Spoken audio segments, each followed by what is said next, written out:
Hey everybody, welcome back to Canada's Boxing Channel. Hope everyone's doing well and getting themselves comfortable for today's fights and looking forward to tomorrow's fights. So, 6 days ago, I did a preliminary video about the upcoming HAMZAH SHEERAZ Edgar Belanger fight. And I said that I was leaning towards HAMZAH SHEERAZ a little bit, that I'd felt that the draw, which he was, as we know, very fortunate to get on February the 2nd against Adames, may have given HAMZAH SHEERAZ that sort of, for want of a better term, a wake-up call, a moment to reflect. Obviously, after that performance, and to be entirely fair, we must remember that he had badly hurt his hand in around the 4th or 5th round. So, I mean, I know nobody likes excuses, but it nevertheless remains a fact that might explain some of the performance against Carlos Adames. Anyhow, after that fight, where HAMZAH SHEERAZ has clearly reflected upon the fact that it wasn't his best performance, he's changed trainer.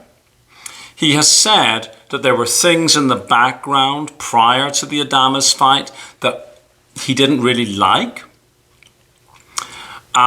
He's now gone to Andy Lee. He said he went to Andy Lee after seeing Andy Lee do a session with Ben Whittaker, that he went out for a meal with Andy Lee, they hit it off and they've decided to work together. And HAMZAH SHEERAZ has said, you know, that he hopes he'll stay with Andy Lee for the duration of his career, which, given that he's only 26, could easily be another decade. He also seems to have, he being HAMZAH SHEERAZ, he seems, I think now, to recognize that, you know, a lot of that pressure that's been on him, he's sort of like, okay, well, it's there, but I'm you know, it doesn't seem to let it get to him. I'm not saying he let it get to him before, but I think he seems more comfortable. And we must never forget, the guy's only 26 years old, right? I mean, anybody watching this who is older can take a moment to reflect about the decisions and the way that we were all thinking when we were in our 20s, right? You know, it's 26, you sometimes you still got some mental figuring to do, right? Anyhow, let's have a little look at the tail of the tape. First of all, the betting odds.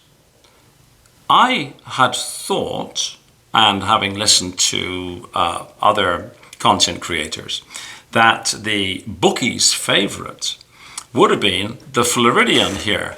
But actually, no. HAMZAH SHEERAZ is going off, at least in my jurisdiction, 1.77, where Edgar is going off 2.20. So Edgar's the underdog. Anyhow, HAMZAH SHEERAZ is 21-0. A lucky O, but it is what it is. 17 knockouts, 6'3", which is, it's amazing that he once fought at super welter. It's like, it's crazy. 75-inch reach. That might be key.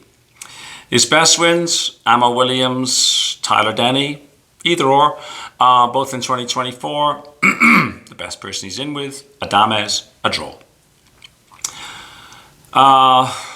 Edgar, 23 wins, 18 by way of, 1 loss to Canelo. A loss against a Canelo or a Manny Pacquiao or a Floyd Mayweather or, you know, any other generational great is what it is. Having said that, it was a real absolute loss. Like, it wasn't close. Like, average, I think, maybe 110, 118. Belanger was down in the 3rd as well. So, but, you know, he was game, right? He's 28 years old, 6'1", another tall guy, 73-inch reach, His best win, McRory in 24 maybe. Best person he's been in with by a country mile and a half is Canelo, of course. What I think the key here is, firstly, will Hamza's power translate up the next weight? You know, can you bring your power with you? I'm going to say yes, because I look at HAMZAH SHEERAZ's frame and I'm thinking it was freakish that you could boil yourself down to 160 or lower. Now at 168, I'm still seeing that you've got meat you can put on that frame. I predict one day that he'll compete at the 175. Anyways, I think he will be able to carry that. And, excuse me, Andy Lee has said that he hits really, really hard. Now I know you say, oh, well, of course his trainer's going to say that. His trainer's not going to say, oh, he's pillow-fisted. No, but anyways, let's take Andy Lee at his word.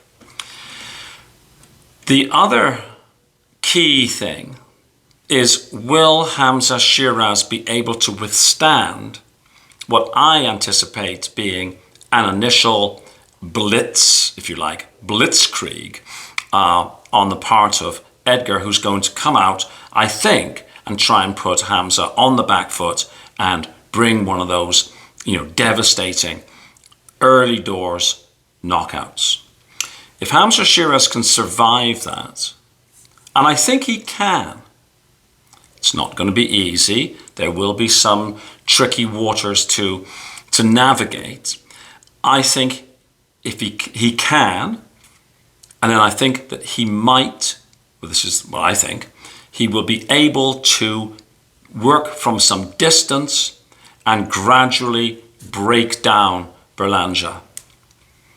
I'm looking for a HAMZAH SHEERAZ points win, but it would not surprise me if in the later rounds HAMZAH SHEERAZ can actually stop Edgar Belanger. But excuse me, please. So that's my final thinking on the matter. Fingers crossed. I hope it's a really good fight. The other thing that I've been thinking about a little bit is I watched the press conference, and I noticed that Edgar has a lot of animus towards Oscar De La Hoya and a lot of things to say, and it all seems like really emotional. And I'm wondering if that emotion and that almost like anger might be a distraction. Of course, I don't know him. Some people, they get themselves worked up like that. Other people, they're quiet and calm. If there's sort of these lingering distractions and anger and issues, it might mean that he's losing just a smidge of focus. So anyways, that's my view. I've got HAMZAH SHEERAZ to win. Let me know who you've got, and let me know in the comment section how you think the fight's gonna just play out. And I guess we'll find out on Sunday. Myself and some of the other guys, I'm not sure if we'll have a full house or not, but we'll have a few anyhow. We'll no doubt have an after-action report about everything that's happened this weekend. So that'll be something that I'm looking forward to. I'm looking forward to the input from the other guys, and hopefully you will all enjoy that as well. In the meantime, have a fabulous day. Enjoy the weekend's boxing. I'll see you on the next video. Thanks so much for watching. Bye-bye.